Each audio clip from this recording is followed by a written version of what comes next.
अस्सलाम वालेकुम, welcome to the session. मैं डॉक्टर ज़हीर खालिद। फ्री मार्टन्स पे मेरा व्लॉग आ चुका है। फ्री मार्टन हम कहते हैं कि जब मेल के साथ फीमेल पैदा होती है तो जो फीमेल है वो मोस्टली इनफर्टाइल होती है। 90% केसेस में वो बांझ होगी फीमेल, वो हामला नहीं हो सकती। तो कैसे हम चेक करेंगे कि ये जो मेल आया है इसके साथ जो फीमेल है ये इनफर्टाइल है या नहीं? चेक करने का सिंपल सा तरीका है। ये हमारे पास एक फीमेल खड़ी है, ये मेल के साथ पैदा हुई थी, तो मेल हमने कल कर दिया था, फीमेल को हमने होल्ड कर लिया था। आज हम चेक करने लगे हैं कि ये जो फीमेल मौजूद है हमारे पास ये इनफर्टाइल है या नहीं। 90% चांसेस हैं कि ये इनफर्टाइल होगी, 10% स्टिल चांसेस होते हैं कि जानवर शायद फर्टाइल हो, लेकिन इसको विजुअली देख के भी हमें आइडिया है कि ये इनफर्टाइल है। विजुअली देखने से कैसे पता चलेगा कि ये इनफर्टाइल है? और एक इसका सादा सा टेस्ट है, वो भी अभी मैं आपको करके बता दूंगा। तो पहले मैं आपको बताता हूं, आप अगर दिखा सके इस एनिमल को करीब से, जो फ्री मार्टन होगी इनफर्टाइल होगी, उसका सबसे पहला जो चीज है देखने वाली वो है ये टफ्ट ऑफ हेयर्स।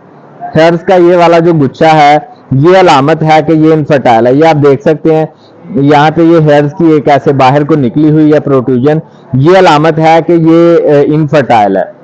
क्योंकि ये मेल के साथ पैदा हुई थी तो हमने इसको कुछ अरसे के लिए होल्ड किया था। ये इसका क्लियर कट साइन है, यहाँ निचली साइड पे, वल्वा की निचली साइड पे बाल होंगे और थोड़ी सी प्रोट्रूजन होगी, बाहर को निकला हुआ गोश्त होगा जो हमें बताएगा कि ये इनफर्टाइल है। अब हम टेक्निकली दो मजीद हमारे पास ऑप्शन हैं कि हम इसको चेक कर सकते हैं पैदा होते ही कि ये इनफर्टाइल है या नहीं है। तो पहला तरीका है डीएनए टेस्ट। हम इसका डीएनए टेस्ट करवाएंगे।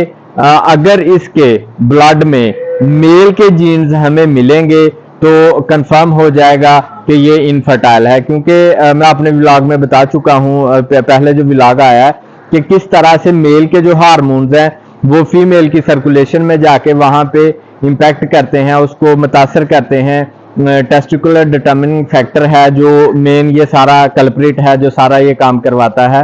तो जब भी हम फ्री मार्टन का डीएनए टेस्ट करेंगे तो उसके डीएनए में मेल्स के जो हैं जीन्स या क्रोमोसोम्स वो हमें मिलेंगे। सो पहला टेस्ट ये हो गया। लेकिन क्योंकि फार्म्स में हमारे पास लेबॉर्ट्री नहीं, डीएनए की फैसिलिटी नहीं डीएनए टेस्टिंग की, तो हमारे पास दूसरा तरीका क्या है? दूसरा तरीका है, हमने विजुअली इसको देखा है, ये जो हेयर्स मौजूद हैं ये बता रहे हैं कि ये फ्री मार्टन है। अब तीसरा तरीका, तीसरा बड़ा सिंपल सा तरीका है, ये टेस्ट ट्यूब है जी। ये नॉर्मल जो है जानवर, नॉर्मल जो फीमेल है इस एज की, महीने 2 महीने एज की, उस फीमेल की जो वजाइना है, वल्वा से जब हम अंदर की तरफ जाते हैं, वजाइना उसकी 5 से 6 इंच की होती है नॉर्मल फीमेल्स में, इससे भी ज्यादा हो सकती है, ये वेरिएबल है। लेकिन अगर वो फीमेल फ्री मार्टन है, अगर वो इनफर्टाइल है, तो उसकी जो वजाइना है उसकी लेंथ कम होगी और आगे से वजाइना बंद हो चुकी होगी। तो वो हम चेक कैसे करेंगे? हम टेस्ट ट्यूब को लुब्रिकेट करके हम इसकी वल्वा से वजाइना में एंटर करेंगे।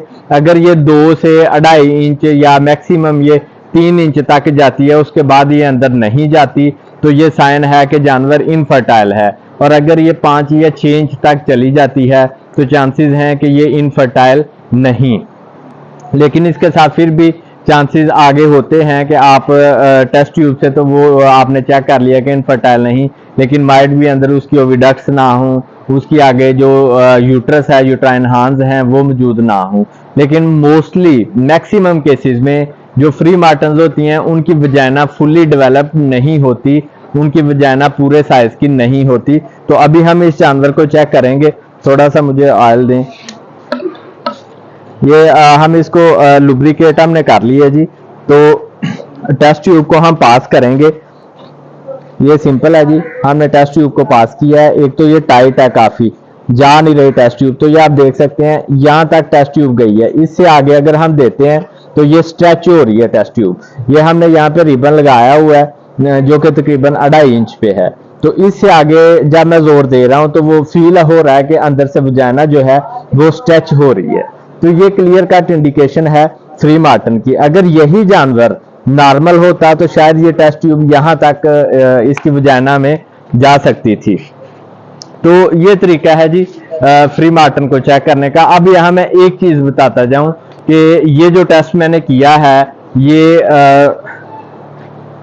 इस पे आप 100% रिलाय नहीं कर सकते जब तक आपको मुकम्मल अनाटमी का आइडिया ना हो।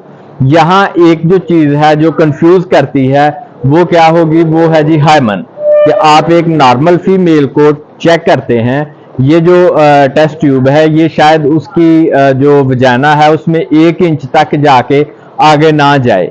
उसकी रीजन हाइमन, आगे हाइमन मौजूद होगी, वो फीमेल फर्टाइल होगी, अंदर से ओके होगी, हर चीज उसकी ओके है। लेकिन टेस्ट ट्यूब की बेस पे जब आपने नॉर्मल फीमेल में टेस्ट ट्यूब एंटर की, वो 1 इंच के बाद या 2 इंच के बाद वो आगे नहीं जा रही। क्यों नहीं जा रही? आगे हाइमन है, एक पर्दा है जो वजाइना के जो स्टार्ट है उसमें मौजूद होता है। तो हाइमन इस टेस्ट ट्यूब को रोक सकती है।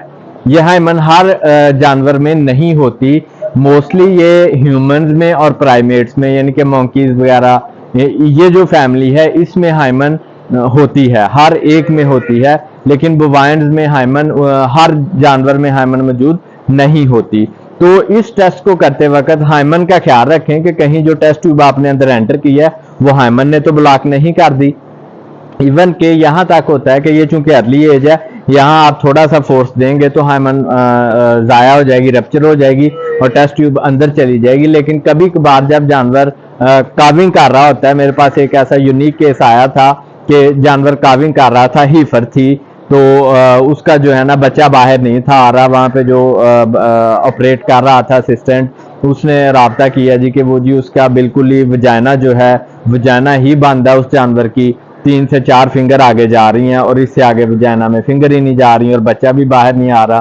3-4 घंटे से जानवर जोर लगा रहा है। वो फिर जब मैंने जाके चेक किया तो वो उसकी जो हाइमन थी वो इंटैक्ट थी, वो अभी टूटी नहीं थी, रप्चर नहीं थी हुई।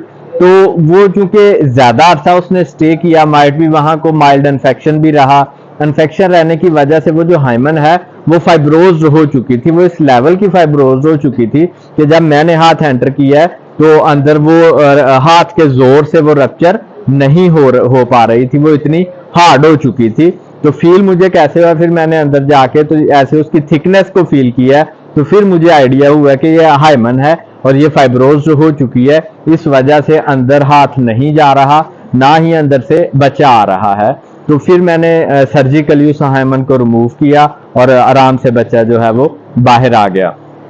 तो ये है जी सिंपल से तरीकाकार जिनसे हम एनिमल को चेक कर सकते हैं कि वो इनफर्टाइल है, जो मेल के साथ फीमेल पैदा हुई है वो इनफर्टाइल है या फर्टाइल है। तो इसके साथ मुझे इजाज़त दें जी, अल्लाह हाफिज़।